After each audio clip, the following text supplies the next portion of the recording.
Good afternoon, everybody. Lone Wolf Rick here, and I am in the middle of Nevada, out here in the middle of the desert, walking along some train tracks here. We're gonna see, it's like maybe where these actually take us to.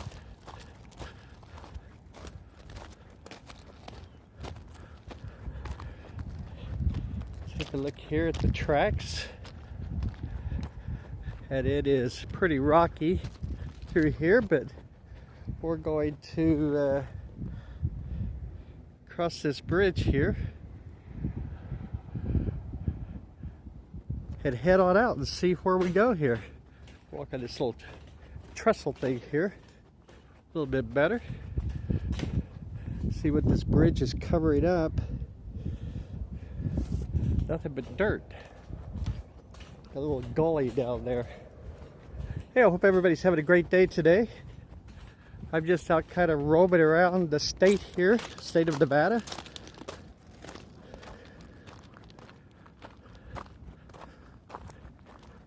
Saw these railroad tracks and thought I would just kind of go along and see what we can see here. See if we could see any wildlife through here, or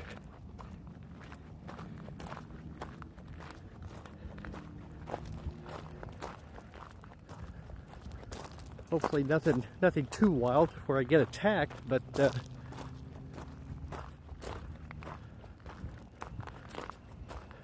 it's a great day here today. Where I'm at right now, it is 64 degrees. About 1:30 here in the afternoon as I'm walking these tracks here.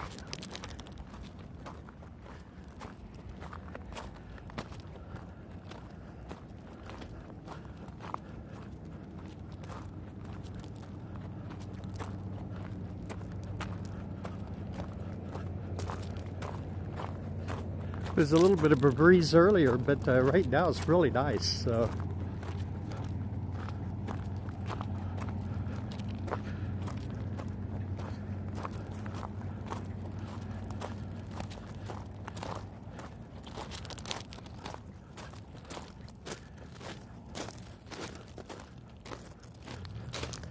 hear my feet crunching on the rocks here.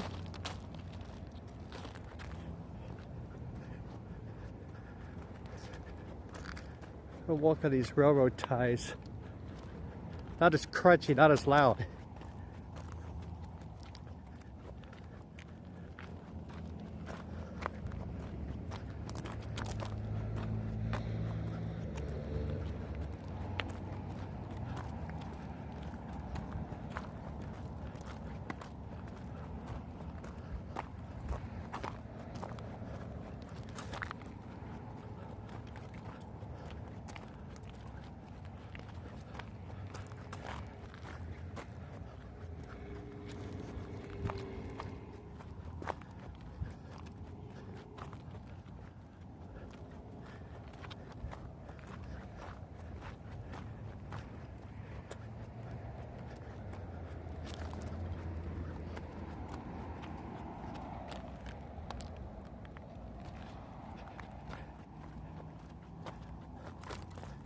There's a grasshopper. I think a grasshopper might qualify as some wildlife.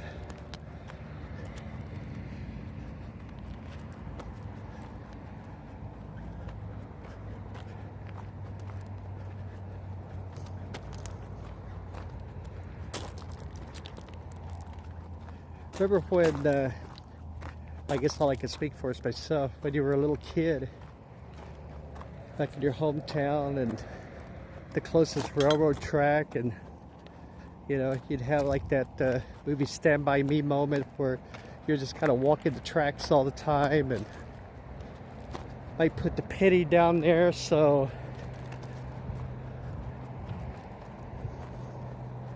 you know you can get a souvenir of the flattened out penny.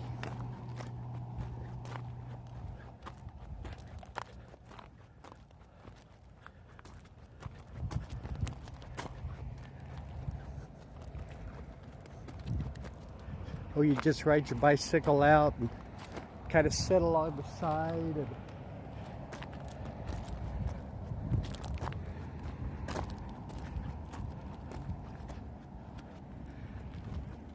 and just wait maybe for a train to come by.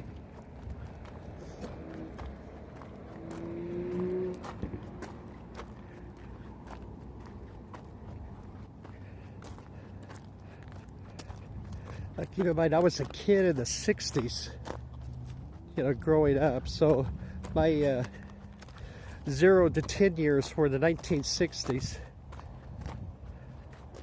And never had that Andy Griffith moment when, Opie meets the old hobo along the railroad tracks who had set up camp outside of Mayberry. But when you're a little kid, you probably wish you had those adventures, and especially back then.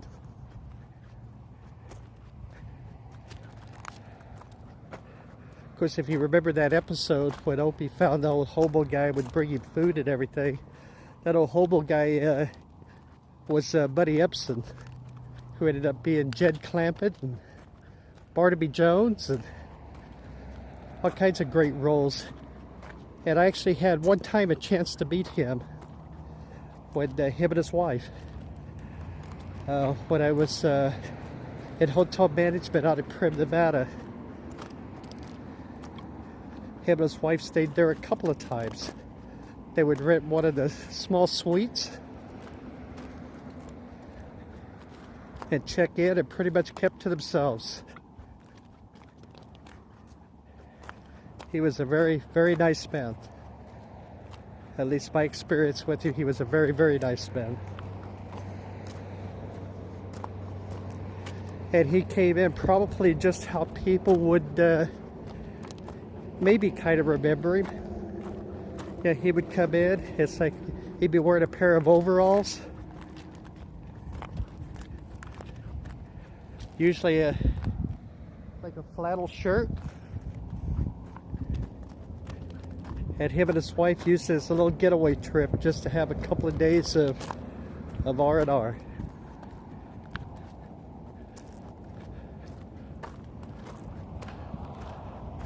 Take a look here at this flood channel outside these railroad tracks here.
Haven't seen any, except for that grasshopper.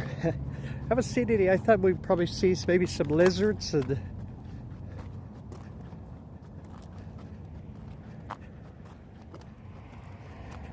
maybe some ground squirrels or something, but I haven't seen any of that yet.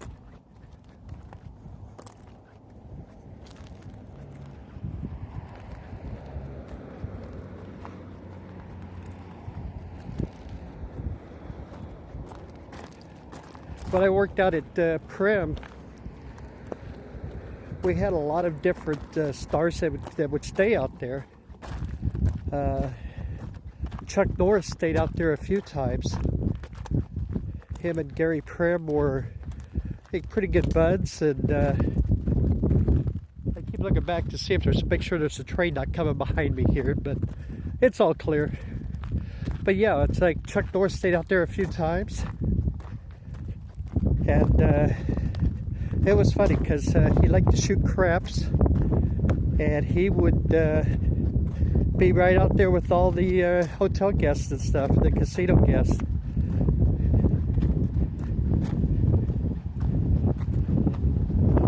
He was a very nice man too, always very approachable. You know, the people that were at the craps table, of course, when he was there, he would draw a crowd. But good sense of humor. Up here, the breeze starting to come up here. So I apologize for the breeze. It's going to be in the video. Yeah, I'm just one guy here with the camera, just real life walking some railroad tracks. Yeah, Chuck Norris was a very nice guy, very approachable, always nice to the people around the table. And he was there a few times. It's like my biggest thrill, to be honest with you, is I got to meet Johnny Cash.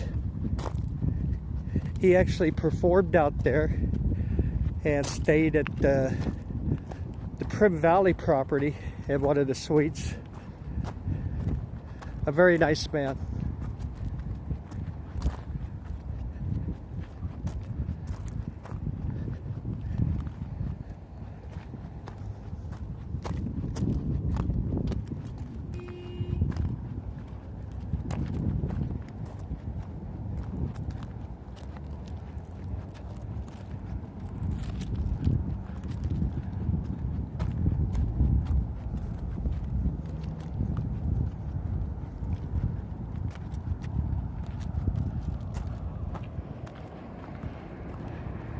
You look at the electric poles and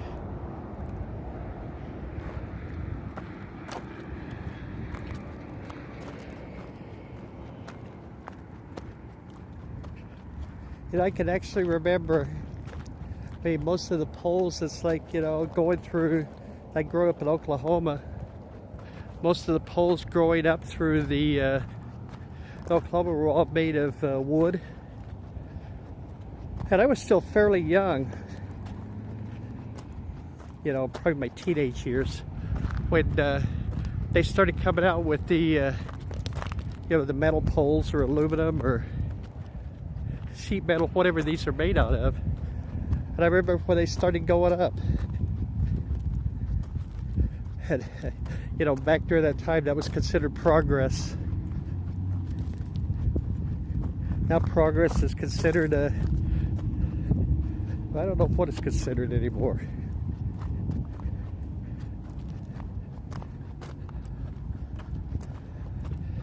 But I remember those days when in one of the encyclopedias of my hometown, which is Bartlesville, Oklahoma, there's a photo of a tornado that actually kind of blew through our town. And there was a broom handle, and the broom handle went through the wooden telephone pole. It was actually halfway in, you know, one half sticking on the one half of the pole and the other half on the other side of the pole. That's the force that the wind had when it blew that broom handle right into the telephone pole.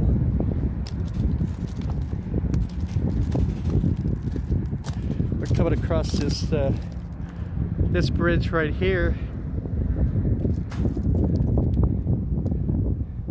This little crossroad right there.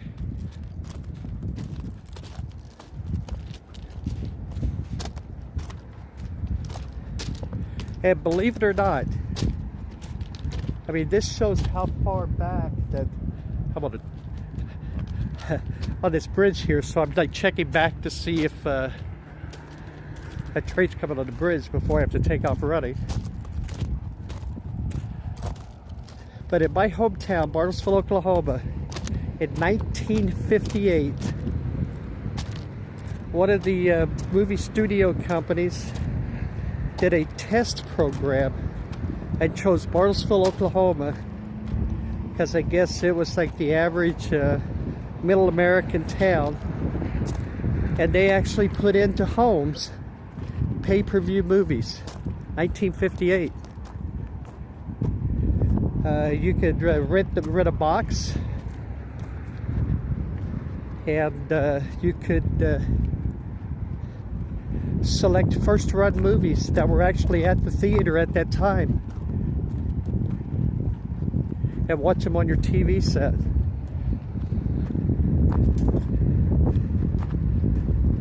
And that lasted a few months, and I think the movie studio at that time deemed that it wasn't going to be a profitable venture, and did away with it.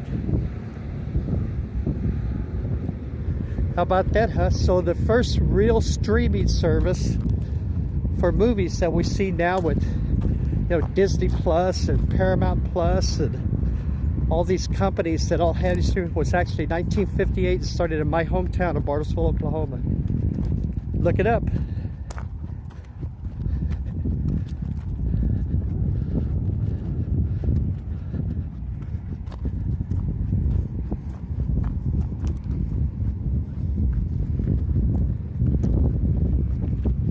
Now that was 1958 was before my time.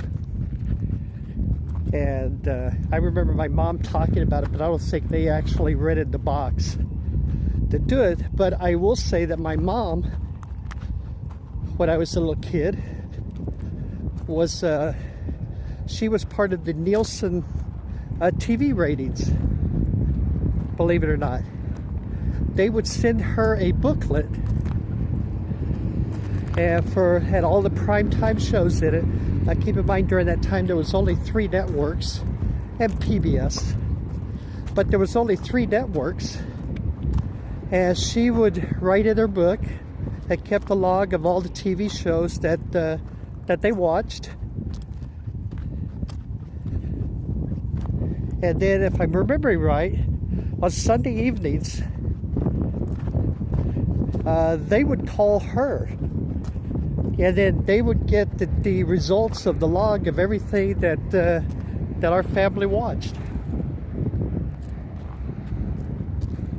Keep looking back here. You see, that's where we came from. As we continue our little jaunt here along these railroad tracks. Yeah, so they would call her. They would get the information from the that the family watched. And she would give it to him, and that's how, you know, they would take that random sampling and come up with the TV ratings, and that was from actually the Nielsen rating company.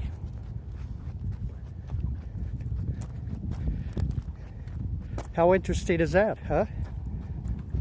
My mom controlled everything that America watched. I swear this is absolute truth. I would always try to get her to put down,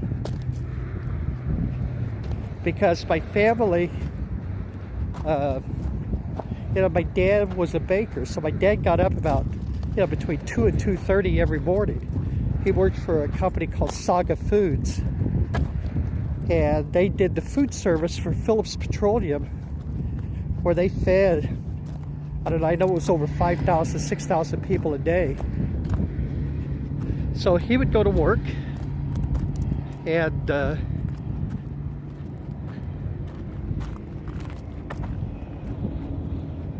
you know, so they would go to bed fairly early, you know, and in the Central Time Zone, the Central shows ran from about 7 p.m. to 10 p.m. So they would go to bed. My dad would go to bed, you know, usually around, you know, 8 o'clock in the evening or whatever. So my mom would be up probably till about 9, and then she would go to bed. So I always pleaded with her to always put down that I watched Star Trek when they moved it to Friday nights at like 9 o'clock.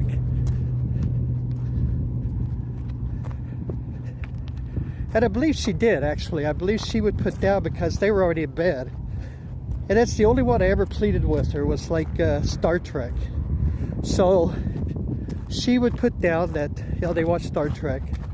So realistically, my family, you know, because they were going to cancel Star Trek after the second season, and had this huge write-in program to keep the show going. So I'm thinking that realistically, I personally could be credited for helping to save Star Trek and created a third season.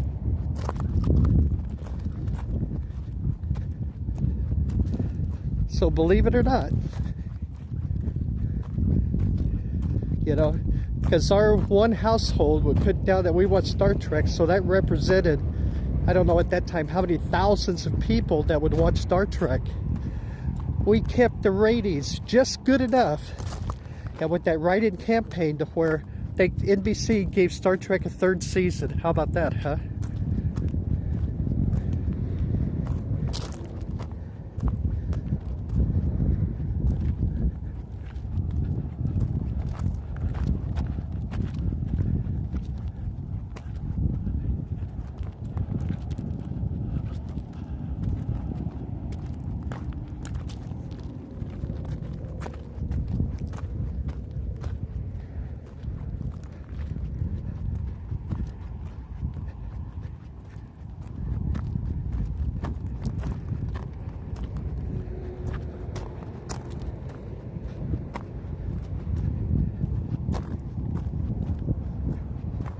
My parents were, you know, remember, this is like late 60s, you know, when this happened. So my parents would watch shows, you know, like Hee Haw, and I think they watched all of the folksy shows, Beverly Hillbillies, Mayberry RFD, Carol Burnett Show. I mean, our whole family would be around the TV for the Carol Burnett Show. That was one of the staples.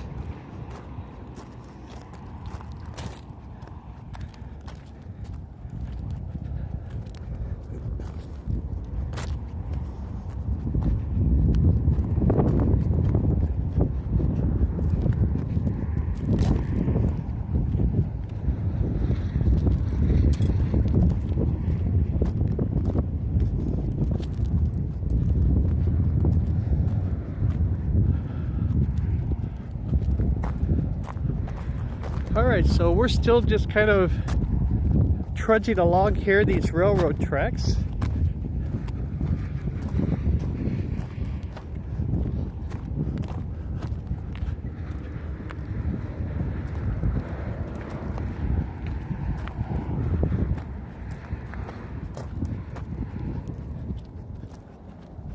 Out here in Nevada, part of our Walking America collection.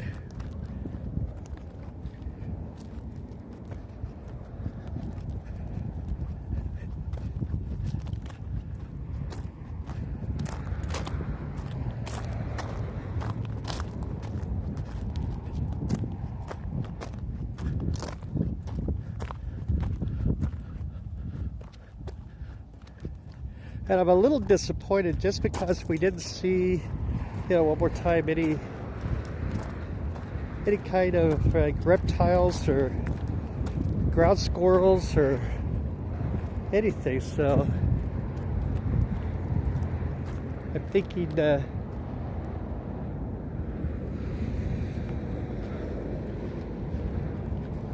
maybe the weather, because like I said, it's about 64 degrees at the time when I started this walk, so maybe the weather just kind of is changing, and they're all going into hiding here.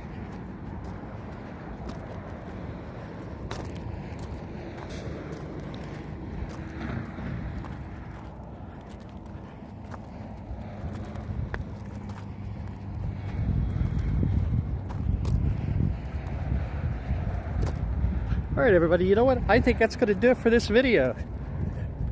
As I continue to walk these railroad tracks here, I do not have a stick with a handkerchief on the end with all my worldly possessions. That may be coming next.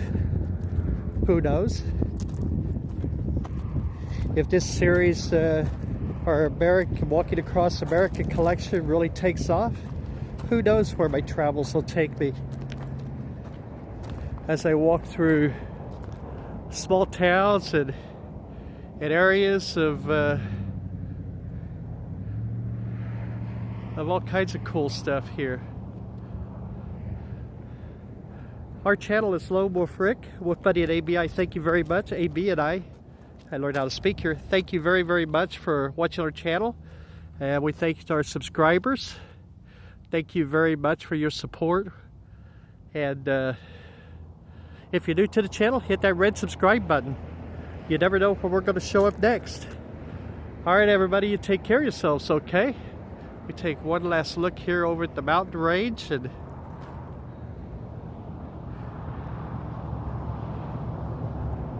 here at the desert land. Y'all take care, okay? Stay healthy. And we'll see you in the next video. I hope y'all enjoyed the stories, a little bit of stories from my childhood there. Everybody take care, okay? Bye-bye, everybody.